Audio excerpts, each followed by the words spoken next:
Hi, everybody. Welcome to Living Out Loud. Well, so from what I remember, I'm going to take you guys back to when I was 6 years old and I went to Disney World for a Make a Wish trip. Now, I don't remember a lot of the things that I had done on the Make a Wish trip, but I remember some things, so I'm going to talk about those. I remember back in 2000, I think it was 2011. I was 6 years old, and for Make a Wish, like I said, um, I was 6 years old, and I had went to Disney World with my family. I remember I had a very fun time, but also a somewhat scary time because I was kind of out in the real world, and I didn't know what people would think of me. But I remember having the best time of my life. I had met Mickey Mouse, I had met Cinderella, I had met all the Disney princesses and all the fun Disney characters. And I had even had breakfast with Mickey Mouse and Minnie. And that was super fun.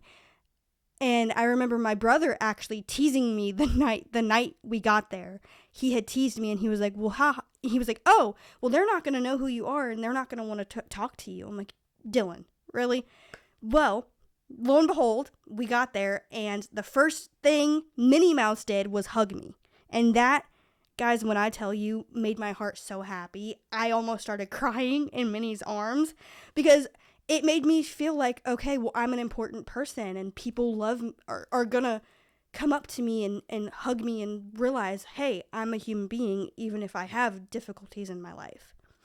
Now, we were there for, I want to say, about 7-ish days, and we had a lot of fun. Like I said, we had breakfast with Minnie Mouse, we had dinner with Minnie Mouse, lunch with the Disney princesses, and I remember going to the salon that some of the Disney princesses worked at, and they had actually given me like a full makeover of any Disney princess I had chosen to be, and I had chosen to be Cinderella because Cinderella was my favorite character, and she reminds me that you can put your mind to anything and do what you put your mind to, even if there's people who put you down. And that's always stuck to me because she had those two evil sisters, and they would tear her down and be mean to her and call her names and just be so rude to her. But she had that courage to block them out and say, "Hey, no, I can do this. I'm worth more than what they say I am." So that really stuck out to me. And then I think 2 or 3 days later, we had gone to the theme park where we rode bluefish, redfish, and then one thing and two, thing one and thing two. And it was super fun, but I was kind of scared because I had never been on roller coasters before, because my doctors had always told me, "Oh, well, since you have a shunt, you can't go on roller coasters." But it was a kid's ride, so I had known, okay, well, maybe it's not going to be as bad as they say.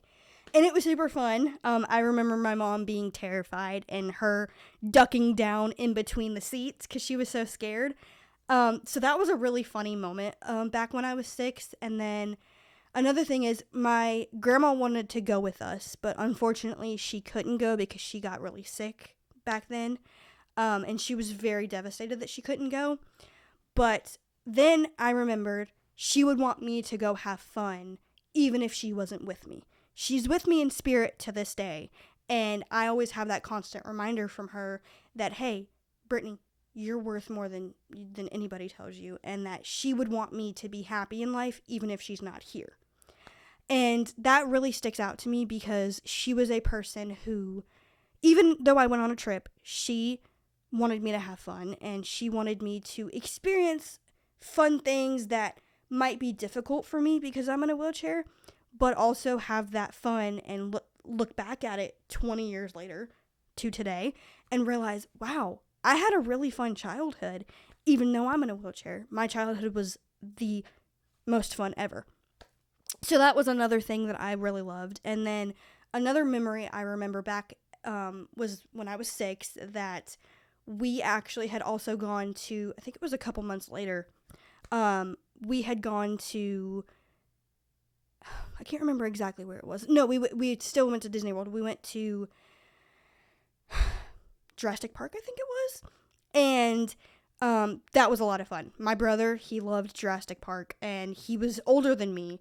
We're 5 years apart. So, me being the 6-year-old little girl I was terrified of dinosaurs, terrified of big, huge animals that weren't real. I was terrified. But it was still really fun because I got to spend time with my older brother, and that built my brother and I's relationship to what it is today. We're both in college, like I mentioned that I am. And also the fact that to today, we still have that brother sister relationship where, like, hey, oh, do you like doing this? Or what's your favorite food? Or what's your favorite game? Or things like that. And that's been a really big part of my life where I'm very happy about it. And then another memory, I think I was 7, unfortunately, was when my grandmother passed away. But right before she passed away, I remember her saying to me that, Brittany, I want you to always be happy and always have fun no matter what you do. And that's when I actually started cheerleading. It was competitive cheerleading back in when I was 7. And that was one of the best times of my life. I had so much fun. It was actually for a special needs team. I think the team was called Waxaw Flyers, and we had so much fun. We would have competitions every weekend. We went to Myrtle Beach, we went to Florida, we went to all the fun places that you can think of, and as a team, we had actually gone to a dinner together, and we had like gone to the beach and kind of just roamed around and had fun and played, and it was really fun. So those are some core memories that I remember at the ages of 6 and 7. And reflecting back on those today, I realized that when I was little, I knew that I could do whatever I wanted to, and I had to keep that courage. And fast forward to today, I am pursuing what I want to do, being able to be a nurse, hopefully, and be able to help people and inspire people the way my grandmother inspired me.